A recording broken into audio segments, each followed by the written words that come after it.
ప్రజాపాలన దరఖాస్తు వివరాలను ఆన్లైన్లో పకడ్బందీగా నమోదు చేయాలని అధికారులను భూపాలపల్లి జిల్లా కలెక్టర్ భవేష్ మిశ్రా ఆదేశించారు.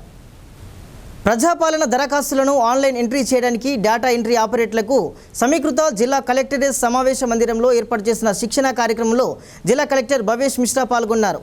భూపాలపల్లి జిల్లాలో ప్రతిరోజు 20,000 వరకు ప్రజాపాలన దరఖాస్తులు వస్తున్నాయని, జనవరి 6 వరకు సుమారు 1,40,000 దరఖాస్తులు వస్తాయని, వాటిని ప్రభుత్వం రూపొందించిన ఆన్లైన్ వెబ్సైట్లో ఆపరేటర్లు నమోదు చేయాలని కూడా పేర్కొన్నారు. శుక్రవారం నుంచి డేటా ఎంట్రీ ప్రక్రియ ప్రారంభించాలని పేర్కొన్నారు. జనవరి 17 లోపు ప్రజాపాలన దరఖాస్తుల ఆన్లైన్ ఎంట్రీ పూర్తి చేయాలన్నారు. డేటా ఎంట్రీ సమయంలో దరఖాస్తుదారుల వివరాలను తప్పులు లేకుండా నమోదు చేయాలని జిల్లా కలెక్టర్ అధికారులను ఆదేశించారు.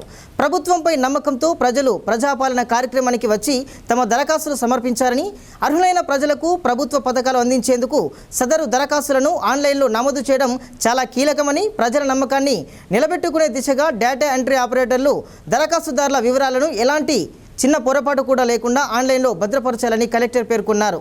ఈ సమావేశంలో అదనపు కలెక్టర్ వెంకటేశ్వర్లు, మండల ప్రత్యేక అధికారులు, ఎంపీడీఓలు, తహసీల్దార్లు, పంచాయతీ సెక్రటరీలు, డేటా ఆపరేటర్లు, సంబంధిత అధికారులు తదితరులు పాల్గొన్నారు.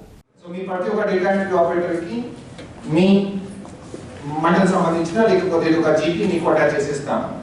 మీతో పాటుగా ఒక గ్రామ పంచాయతీ సెక్రటరీ, ఇంకో ఇతర ఆఫీసర్ కూడా ఉంటారు, గైడ్ చేయడానికి, చదివి వినిపించడానికి, ఫెసిలిటేట్ చేయడానికి. సో ఒక టీంలో అక్కడ ఇద్దరు ఉంటారు. మన జిల్లాలో 241 జీపీలు ఉన్నాయి అండ్ 30 మున్సిపాలిటీలో వార్డు ఉన్నాయి. సో మొత్తం ఎంత అయింది? 271 యూనిట్స్ అయిపోయాయి. కొన్ని జీపీలో వార్డ్స్ ఎక్కువ ఉన్నాయి, జనాభా కూడా ఎక్కువ ఉంది.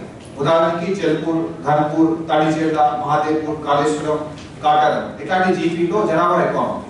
సో అక్కడ మల్టిపుల్ కంప్యూటర్ ఆపరేటర్స్ పెడతాము, వార్డు వారీగా సెగ్రిగేట్ చేసి అటాచ్ చేయడం జరుగుతుంది. సో ఇవాళ కూడా ట్రైనింగ్ అయిపోయిన తర్వాత మీది ఏ జీపీ మేము లొకేట్ చేసాము ఆ సూచన కూడా మీకు వచ్చేస్తుంది. ఇప్పుడు ఆన్లైన్ ఏదైతే సైట్ ఉందో అది ఇనేబుల్ అయిపోతే ఈ రోజు నుంచే మనం స్టార్ట్ చేస్తాం data entry operation.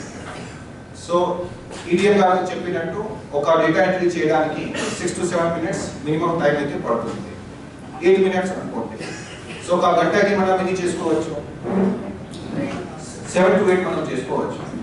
So 9 to 10 hours మనం ప్రతిరోజు ఎట్లాగో పని చేస్తాం కదా, 10 hours ప్రతిరోజు.